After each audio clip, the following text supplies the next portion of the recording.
The changes we've made are permanent, irreversible, and we must keep going. We ran as a changed Labour Party, and we will govern as a changed Labour Party.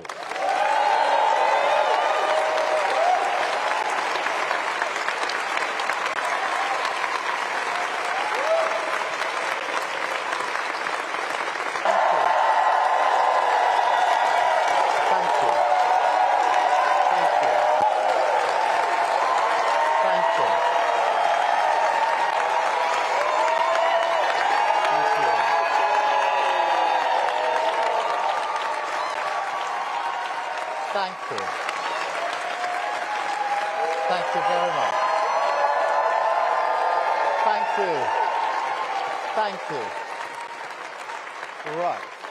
Let's get some more analysis on all of this. We're joined by Tom Packer, who's a fellow at the Rothermere American Institute of Oxford University. There's so much to talk about, but given that we have just heard from Keir Starmer, I wonder if I could get your take on Labour. Many criticise them for having a bit of a boring campaign, perhaps being a little bit boring in opposition, but it certainly seems like that focus on trust and on values is paying off now.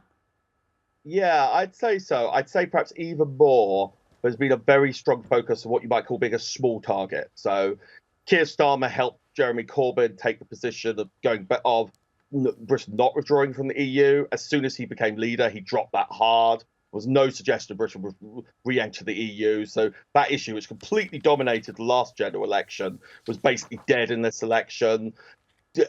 Rolling back on their policy agenda, so there was less for the Conservatives to attack. So if you look at the share of the vote Labour's got, it isn't actually that much better than last time. What's happened is the Conservative support has massively collapsed, and the way the British electoral system works, that means a massive Labour victory because they have many more votes than other parties. So they're winning possibly an unprecedented victory, certainly a 97 level. And the key factor for that was the collapse of the Conservatives, and by Labour being as unscary, as unthreatening, as unpolarising as possible, is what's helped achieve that collapse and therefore the Labour victory. So in some ways, it's more about letting the Conservatives destroy themselves than it is about Labour having an overwhelming support, though there's definitely a lot of support for Labour. But there's, for example, polling showing Labour voters are actually less enthused than they were at the previous election, albeit there were less of them. But Labour have done massively better because their opposition has splintered. So that's the key story of this campaign, which is leading Keir Starmer to an absolutely massive victory, overturning a large Conservative majority with a massively larger Labour majority in a way that's not been done ever, essentially, and certainly not since the 1940s. And Tom, as you say, the Conservatives destroying themselves, quite a bruising campaign for them. But, you know, this 6 weeks of campaigning comes off the back of what the public are clearly seeing of years of missed opportunities, of broken promises, of scandals, and then this mess, really, of a campaign at the end of it. Yes, I think the problem is, of course, different voters are moving around for different reasons. So, for example, Labour has actually lost. They've lost seats in this campaign. They've even lost one seat to the Conservatives, remarkably enough. They've lost particularly Muslim voters angered about Gaza and some left-wing voters who regard Keir Starmer as too moderate, who have voted for smaller parties. But it's key to see where the Conservatives lost most support. So on the one hand, it's been the standard thing, which post-COVID we've seen across the Western world, which is governments have been in trouble. They're presiding over high inflation, spending cuts, tax rises. Then also the way the Conservatives themselves have behaved in government. They've introduced the largest immigration the United Kingdom's ever seen. They've also raised taxes a lot. So one of the things that happened in this election is a party called Reform, which is essentially a new party, though it's slightly more complicated than that. It looks like they're getting like 16% of the vote. The Conservatives are getting the low 20s. Labour's getting nearly 40.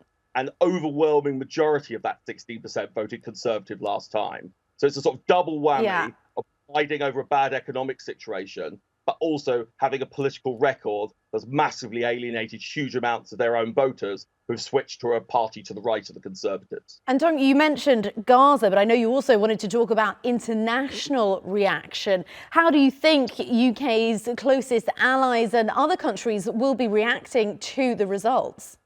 Well, I think there's going to be a very significant difference. Jeremy Corbyn, the previous Labour leader, who's actually been expelled from the Labour Party but remarkably has won re-election as an independent, which is very unusual in British elections, in his own very left-wing seat, had been leader, I think it would be close to panic. He was an extremely strong critic of the Western Alliance, extremely supportive of many movements such as Hamas, relatively sympathetic, though not extraordinarily so, to Vladimir Putin. Keir Starmer is very different. He has a background having cooperated. He's been extremely strong. He threatened to expel a substantial number of Labour MPs for suggesting NATO expansion was one of the causes of the war for Ukraine. So I think there will be deep complacency among Britain's allies. They will see Keir Starmer as somebody who's a bit more pro-European, a bit more left-wing, but fundamentally will continue the foreign policy of the current government with little change. So this is a big change. It'll be interesting what happens, but there won't be the same feeling Britain is taking a very different stance on international politics that there would have been if Labour had won in 2019.